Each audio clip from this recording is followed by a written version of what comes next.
I wanted to move to, I think, an important question, which is governance and who's fit to govern and how are you going to do that. And really, when you're talking about, but before we get to that, a question around how we elect our city councils. A quick question, sort of a, do you favor the current at-large system of electing city council or something else? Something else. Indifferent. I support the same. When we amalgamate as a region, we can look at wards. At large. At large, okay. So a specific question for Kennedy. We're likely to see a fractured council. We see so many parties running this time. What experience do you have working across party lines that you think would give voters, should give voters confidence that you can lead a council with representation from multiple parties and potentially no majority? Yeah, that's a great question. I think that's where my 7 years as parliamentary experience comes into play here.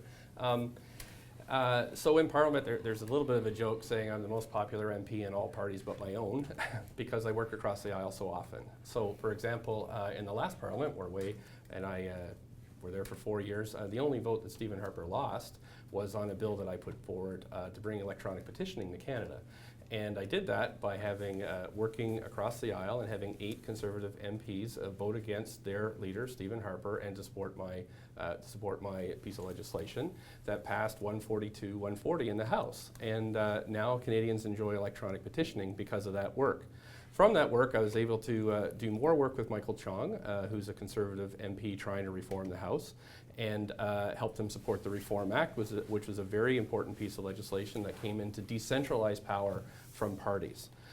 After the 2015 election, these relationships were working so well that Michael Chong and I wrote a book together, along with Scott Sims, who's a Liberal, and Elizabeth May was in there, Nathan Cullen, Ed Broadbent, Preston Manning, and Bob Ray, and it was all about making Parliament a better place. So the publisher, Douglas and McIntyre, great local publisher, said, you know, this will never get published because how can you get all these folks to cooperate in a single book? And I was able to do that. So my reputation politically, and I have a lot of experience doing this, is bringing people together. In terms of the council, I'm very good friends with Adrienne Carr. I have been for a decade, and so I talk to her regularly. I worked with COPE in 1996, so I did support Jean Swanson recently, in our opposition to Kinder Morgan. One City has endorsed me, a new party. I've endorsed them. They've endorsed me. And of course, there's vision candidates that are good as well. I've known Heather Deal for a very, very long time. When she's come to Ottawa, we've talked about solving issues for Vancouver. So I do. It's not something I say I can do. It's something I've done, and will continue to do. So that's and what I've learned is that if you are mean to somebody one day, just out of spite or you're angry, the next day you can't work with them. So you don't attack people personally. You just talk about policy. And if you disagree vociferously sometimes, but then the next day you're off working with them again on something else. So, Good. That's what I've done. Good. Thank you. Way? Well, I think I agree with Kennedy that Parliament gave us a very unique experience, but that certainly was my only experience because I'm very rooted in the community. I've lived in Vancouver for over 50 years, and in that time, I've done so much work in the community. I worked in the downtown east side where I chaired numerous committees, Asian Youth at Risk, the anti-prostitution, and all of these committees with people like Jim Green, John Turvey. These are all people, luminaries in the community that I've worked with to ensure safety, to ensure that we had programs and services in place. I established the longest running breakfast program in Strathcona Community Centre, as long as the first community garden down there. And I can name numerous things. That all took community work and bringing people together from diverse backgrounds, diverse socio-demographics, to come together to say, what do we want in our community? This is why I'm so rooted in the community and why I believe that neighborhoods should come first. I've also done so much work in terms of social planning, having implemented the Social Planning Act into the Municipal Act across BC. So I wrote the guide on that. I traveled across BC communities to help them implement social planning within their cities. And so this is something that I've worked in as well. I really wanted to say, in addition to that, one of the key things is coming from a diverse background, an ethnic background myself, I know all about reaching across to different groups and working with them. I think part of being a woman is very important as well because we tend to consensually build agreement and we work better, I think, at listening and hearing what the issues are. Okay, Hector? Well, I think, yes, Vancouver is proof that we can push past and bring people together under a new umbrella of the post-partisanship of the old parties, passing the baton back and forth between each other over the last 80 years. We can actually do something new and have a new coalition of a broad spectrum. On my team, senior people running our campaign are lifelong conservatives, lifelong liberals, lifelong NDP, lifelong Greens. We have brought people together in a real way and put people in a room that have never worked together. And we're proud of that. And we committed to 4 principles of taking the good ideas, all good ideas across the spectrum, even our opponents. If you have a good idea, I mean, I support it. I think of, for example, a renter's advocate. It's a wonderful idea. I think it's great. But what I think we need to do is remember that we also have to bring people together. We can't use the wedge politics and the virtue signaling anymore. And what we also have to do is stop playing politics with the big issues, like as I mentioned with the budget, is sneaking stuff in at the last minute and playing games. And we've just got to get the job done. So that's what our focus is, and I'm really proud of our team, and I think that we are ready. 6 people that are ready to have a plan brought forward, but you've got 5 votes for you to pick, and you can choose people that you would like to counterweight and balance and add to our conversation. Thank you. Ken? Awesome. So, thank you. I come from a pretty diverse background myself. Like I said, I went to 5 elementary schools in 7 years. I grew up in East Van, South Van, on the west side, and everywhere in between. We've put together a pretty great team of councillors and candidates. We have a lot of diversity there. We have 5 women running for 8 council spots. We have socioeconomic diversity. Like, we have a person who was homeless for 3 years. We have a bus driver. He's a hardcore union guy. He's running for our Parks Board. We have someone who was chief operating officer for a large credit union. So I know diversity. I know how to bridge the gap. I think the proof's in the pudding. When you look at my organization, Nurse Next Door, we have 140 franchise partners. Every single person is a different partner at a different stage of their life, both personally and professionally. And that all takes a lot of juggling and negotiation.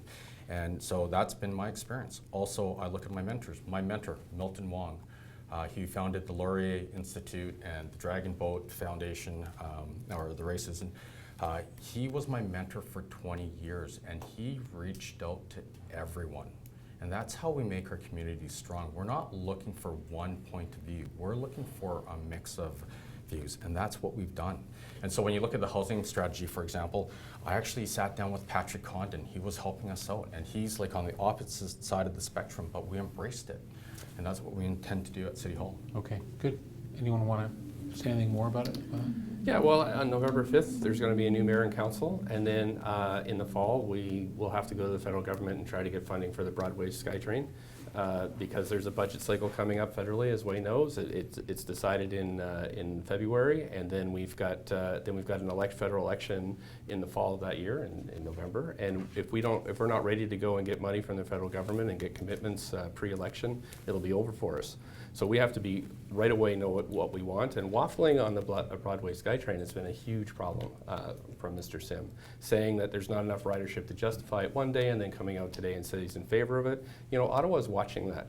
Ottawa's saying, oh, is this worth our investment? Oh, well, somebody who wants to be a new mayor. Waffling isn't good, but partisanship from Ottawa is not what 2018's election's about in Vancouver. Look, this isn't about orange team versus blue team versus green team. I mean, enough is enough. I mean, there's no ideological way to run the city. Well, I definitely know what goes on, man. I know what goes on. You think I don't have relationships? Come on. Look, we have to push past this kind of blowing everybody else's experience off. And remember, there's no ideological way to run a city. We need to get the job done. And my friend, I'm telling you right now, I know that we're talking about this council could be mixed up, but let's also remember that they are endorsed by a slate. It's a slate by a bunch of chopped up names, and it's vision. I actually appreciate vision. Kennedy's endorsement because of my experience, which he's been very generous. Yeah, well, about. vision is trying to call itself another name, and it's trying to get itself elected, and it's doubling down. It's double vision all over again. I don't agree with your policies, but I mean, you've got experience at least. Absolutely, we've got Well, experience. you have experience being a vision, like 2.0. You're a vision. How am I But vision? Well, let what me see. Vancouver needs you is have not support triple from vision taxes. councillors. You're supporting vision candidates. Random. Your policies look like vision policies. You have no You're policies. a vision. Pardon? You have no policy. Well, look, I just know I've spoken to a lot of people in the city of Vancouver and a lot But of this people is why you are won't be able to upset. work with other No, people, hold on a right? sec. Because you don't have a plan, you're not proposing anything. You know what? And this You know what? shows your lack of experience in governing. Look, You've got none. the city of Vancouver has gone through a lot in the last 10 years. When you talk to the people in the city of Vancouver, they're upset with housing affordability. They're upset with what's going on Yeah, in the but your downtown job is to east tell them side. what you're They gonna are do. upset with It's traffic to lead. congestion, and basically, if Your we job is choose to lead you, and you're we're not going to doing do that. but in 4 fairness, more we years. can't learn on the job. I mean, it's time for somebody that actually has some experience in government. And unfortunately, some of us have not only own small businesses and have private sector experience, but also have government experience. And I think what's important here to remember is that 2018 is a critical election for the city of Vancouver. And the folks at home watching this, they need to know that someone's got the trust and the conviction, that they can trust in and have the trust and conviction. Because hope and change was 10 years ago. We had hope. We hoped for change and we didn't get it. So now, right or wrong, who is going to put pen to paper and get the job done? And I That's think the choice that between people, and judge the the- plans, and- push past the and- rhetoric. And what people really are looking for in this election is common sense. It's time to bring common sense back to City Hall. Time to bring the people's voice back to City Hall and not have these backroom boys, developers and unions funding them and these special interest groups. We are the only party and the only leader that is ready to govern, because I've got Kennedy Stewart's endorsement, but also we are the only people with common sense and the Press only release. party. Let's